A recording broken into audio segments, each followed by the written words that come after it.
The anticipation in the air was palpable as the night of October 31st approached.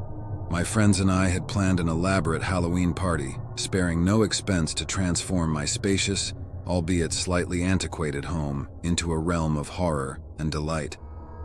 As the clock struck 8, guests started pouring in, their costumes ranging from hauntingly beautiful to downright terrifying. The house was alive with energy, laughter, and the occasional scream as people encountered the various scares we had strategically placed around. I reveled in the joy of the night, proud of the success our party had become. Yet, as the night wore on, an unsettling feeling began to creep over me. The air felt heavier, and the laughter started sounding distant, as if muffled by unseen walls.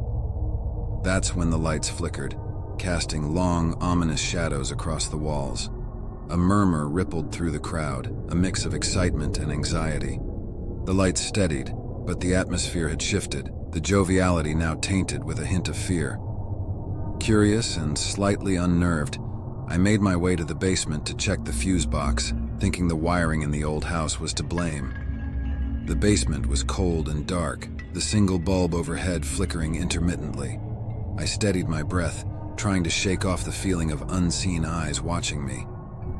As I inspected the fuse box, I heard a soft whisper, almost drowned out by the distant thump of music from the party above. I strained my ears, the whisper growing louder, more insistent. "Help us!" Chilled to the bone, I spun around, my flashlight scanning the dark corners of the basement. There, I saw them, shadowy figures, their forms flickering like old film reels. They reached out towards me, their voices now a chorus of whispers. "Help us! Save us!"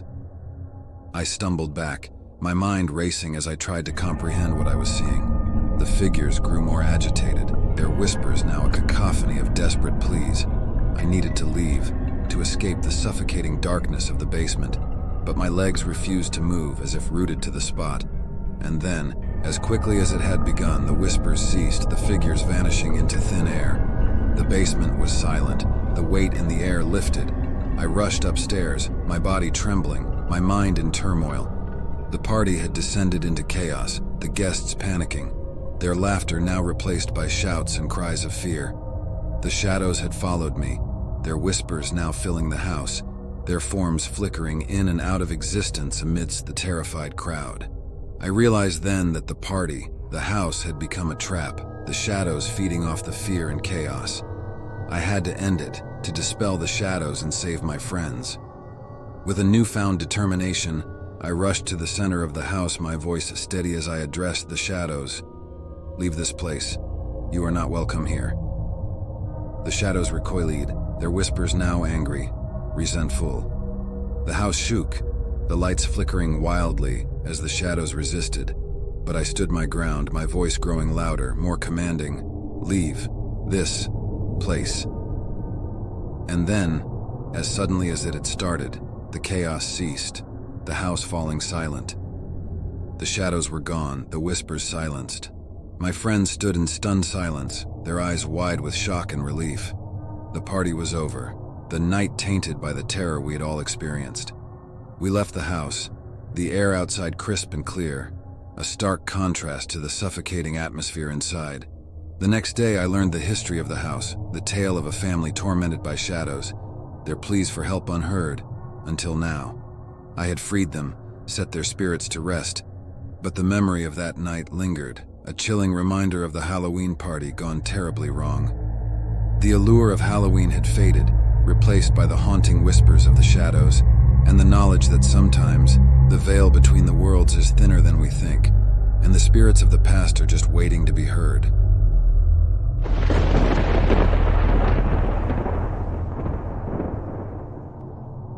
Halloween had always held a mystical allure for me, with its tantalizing blend of spookiness and fun. That year, a traveling carnival had set up on the outskirts of town, boasting attractions and oddities from all around the world. The tales of its grandeur and mystery spread like wildfire, and soon enough my curiosity got the better of me. Donning a cloak and a mask, I decided to venture into the carnival alone, eager to unravel its secrets. The night was crisp and clear, with a full moon illuminating the sky. casting an otherworldly glow on the carnival's tents and rides. The air was filled with laughter and the sweet scent of cotton candy, lulling me into a false sense of security as I wandered deeper into the carnival. My eyes were drawn to a quaint, old-fashioned tent, adorned with faded golden letters that read, "Madame Zara's House of Mysteries." Intrigued, I pushed aside the velvet curtain and stepped inside, the tent seeming much larger on the inside than it appeared.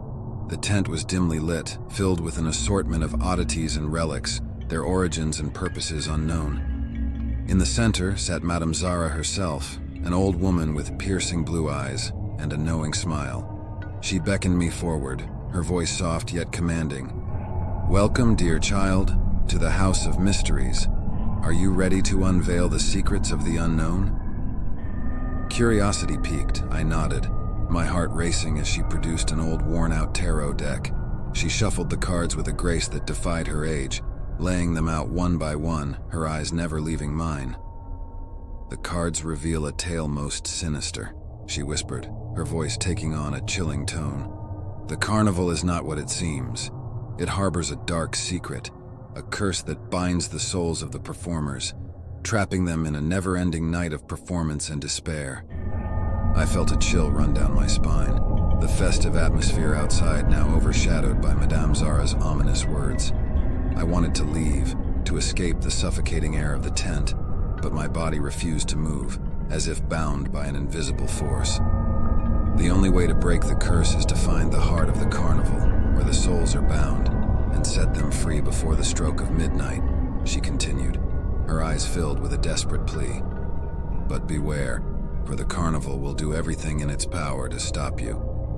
With that, the tent seemed to collapse in on itself, and I found myself outside once more, disoriented and frightened. The laughter that once filled the air was now replaced by haunting whispers, the once vibrant lights now flickering ominously. I knew I had to find the heart of the carnival, to set the trapped souls free. Guided by the whispers and the flickering lights, I navigated through the twisted paths, the carnival's attractions coming alive with a sinister energy, attempting to thwart my progress. The haunted house's walls closed in on me, the ghostly apparitions reaching out, their touch cold and suffocating. The carousel spun wildly, the painted horses breaking free from their confines, their eyes glowing red with malevolence. Yet I pressed on, the clock ticking down, the whispers growing louder, more insistent. Finally, I reached the heart of the carnival, a grand dilapidated tent, its once vibrant colors now faded and worn. Inside, the souls of the performers danced and contorted, their movements frantic and pained, bound by ethereal chains. I could feel their despair, their longing for freedom, and with a deep breath I gathered all my strength and shattered the chains, setting the souls free. The carnival trembled, a deafening roar filling the air as the curse was lifted. The once sinister attractions now crumbling to dust, I stumbled out, gasping for breath, the night now calm, the moon casting a gentle glow on the remains of the carnival. I had broken the curse, set the souls free, but the price was high. The whispers lingered, the images of the tortured souls etched into my memory. The allure of Halloween had faded, replaced by a haunting reminder of the night I faced the cursed carnival and emerged forever changed.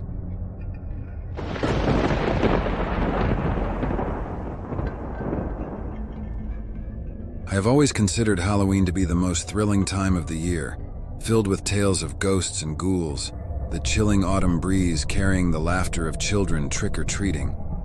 Yet that particular Halloween night was different, hauntingly silent, as if nature itself was holding its breath, waiting for something dreadful to unfold. My friends and I had decided to explore the old, abandoned mansion at the edge of town, notorious for its eerie history and ghost stories. As the clock struck 9, we gathered at my place donned in our Halloween costumes, our faces masked by excitement and a hint of fear. The night was dark, the moon veiled behind thick clouds as we made our way towards the mansion, our footsteps echoing in the silence. The mansion loomed ahead, its grandeur faded, windows shattered, and the once lush garden now overgrown and wild. A cold breeze swept through, causing the leaves to rustle and the old wooden door to creak open slightly, as if inviting us in. My heart raced, but I masked my fear with a smile, not wanting to seem cowardly in front of my friends. We entered cautiously, our flashlights piercing through the darkness, revealing the remnants of what was once a lavish home. The air was thick with dust, and the smell of decay lingered. As we explored, the floorboards creaked beneath our feet, and the walls seemed to whisper secrets of the past. It was then that we heard it, a soft, eerie melody playing from the depths of the mansion. Intrigued and slightly alarmed, we followed the sound, leading us to a grand ballroom, draped in tattered curtains and dimly lit by a flickering chandelier. A phonograph sat in the corner playing a haunting tune, despite being covered in dust and appearing untouched for years. The atmosphere grew tense, the air charged with an unspoken fear. My friends and I exchanged uneasy glances, the thrill of adventure now replaced by a gnawing sense of dread. It was then that we decided to leave, but as we turned to go, the door slammed shut, plunging us into darkness. Panic surged through me, my breaths quickening as I fumbled with the flashlight, the beam of light shaky and uncertain. My friends shouted, their voices laced with fear, as we realized we were not alone. Shadows danced along the walls, whispering secrets and tales of sorrow, their voices growing louder, more insistent. I could feel them closing in, their whispers turning into screams, filling the room, vibrating through my very being. My heart pounded in my chest, my body frozen in place as the shadows engulfed us, their voices now deafening. And then, as quickly as it had begun, the noise ceased, the room plunged into an eerie silence. The door creaked open, a gust of wind sweeping through, dispelling the shadows. My friends and I stumbled out, gasping for breath, our bodies trembling from the terror we had just experienced. We didn't speak as we left the mansion, the night now eerily calm, the moon peeking through the clouds casting a soft glow on our path. The laughter of trick-or-treaters filled the air once more, a stark contrast to the haunting silence we had just escaped. Once we were safely back at my place, we finally spoke, our voices shaky, as we recounted the terror we had experienced. The shadows, the whispers, it all seemed like a nightmare, yet we had all felt it, heard it. It was real. The following day, curiosity got the better of me, and I decided to research the history of the mansion. What I discovered chilled me to the bone. The mansion was once home to a wealthy family, known for their lavish parties and grand soirees. Yet, it all came to a tragic end when a fire broke out during one of their balls, trapping the guests inside, their screams and cries for help falling on deaf ears. The mansion had been left untouched since that fateful night, a memorial to the lives lost, their whispers and screams still echoing through the halls. I realized then that we had disturbed their eternal rest, the shadows sharing their tale of sorrow and loss with us. That Halloween night changed me, the shadows and their whispers etched into my memory. A chilling reminder of the night I came face to face with the restless spirits of the past. The thrill of Halloween, once filled with laughter and joy, now carries a haunting whisper, a tale of a night gone terribly wrong.